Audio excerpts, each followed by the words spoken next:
Halo bro, Void Century atau Abad Kekosongan adalah periode waktu yang terjadi 900 hingga 800 tahun sebelum cerita One Piece dimulai. Nah, pada rentan 100 tahun itu, The Great Kingdom, kerajaan besar dihancurkan oleh 20 kerajaan yang sekarang berevolusi menjadi pemerintah dunia. Lalu 20 kerajaan ini berjanji untuk membentuk kesetaraan di depan tahta yang kosong. Tapi bohong, mereka masih aja takut tuh dan menutupi apa yang terjadi di masa itu. Sejauh yang kita tahu dari Poneglyph, 3 senjata kuno di masa itu, Pluton, Poseidon, dan Uranus dibuat. Maka dari itu pemerintah memusnahkan siapa aja yang mencoba menghubungkan benang-benang itu. Salah satunya Buster Call yang membumi hanguskan Pulau Ohara, tempat kelahirannya Nico Robin.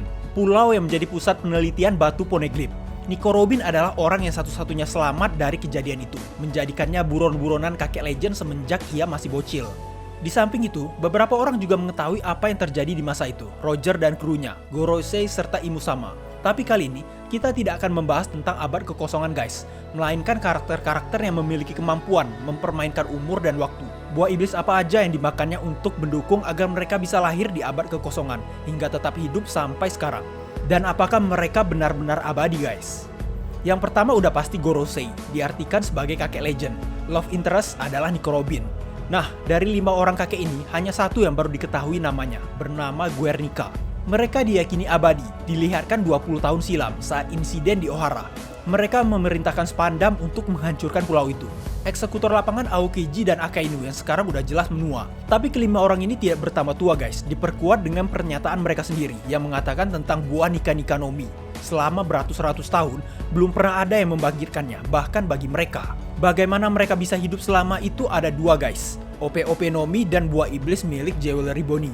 Ope-Ope no Mi yang dimakan Amalau memiliki kekuatan yang amat dahsyat, operasi keabadian. Tetapi sebagai timbal baliknya, nyawa pengguna akan mati. Sedangkan Bonnie memiliki kemampuan untuk memanipulasi umur.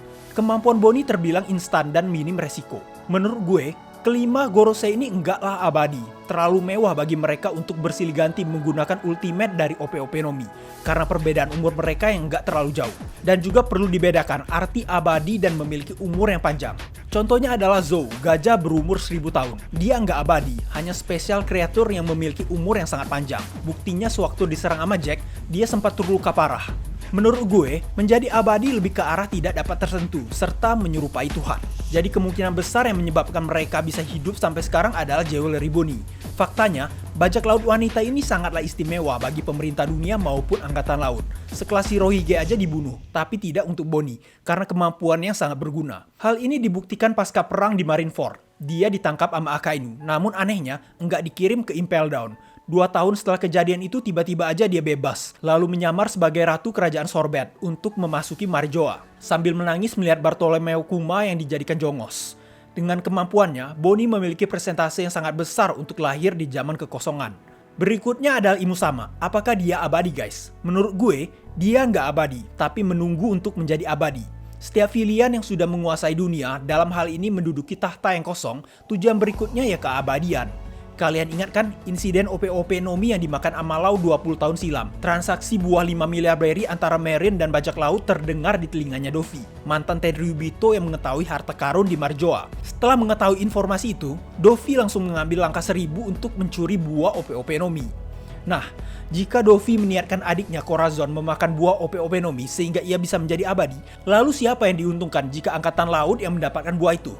Menurut gue udah pasti adalah Imusama. Akan tetapi ada banyak jalan untuk lahir di abad kekosongan dan berada di masa sekarang. Contohnya Amatsuki Toki, pemakan Toki-Toki no Mi yang membuat dirinya melompat ke masa depan, namun nggak bisa balik ke masa lalu. Love interest-nya sebelum Oden adalah sangat ingin menuju Wano. Dia lahir di 830 tahun yang silam, yang artinya adalah masa Void of Century. Menurut gue, dia membawa misi khusus, mengingat faktanya Pluton tersimpan di Wano. Di sisi lain, bukan hanya para Mesia guys yang bisa lahir di abad kekosongan. Zoan pun bisa. Ada 2 Zoan yang berpeluang untuk hidup panjang, yaitu Inu-Inu no Mi model Kyuubi no Kitsune dan Tori-Tori no Mi model Phoenix. Nah, ini adalah Zoan rubah ekor 9 yang dimakan sama Katarina Devon, mantan napi Impel Down level 6 yang sekarang bergabung dalam kru bajak lautnya Kurohige. Dalam legenda dikatakan, seekor Kitsune membutuhkan 1000 tahun untuk menumbuhkan ekornya, dan ketika mencapai ekor ke-9, warnanya berubah menjadi putih atau emas.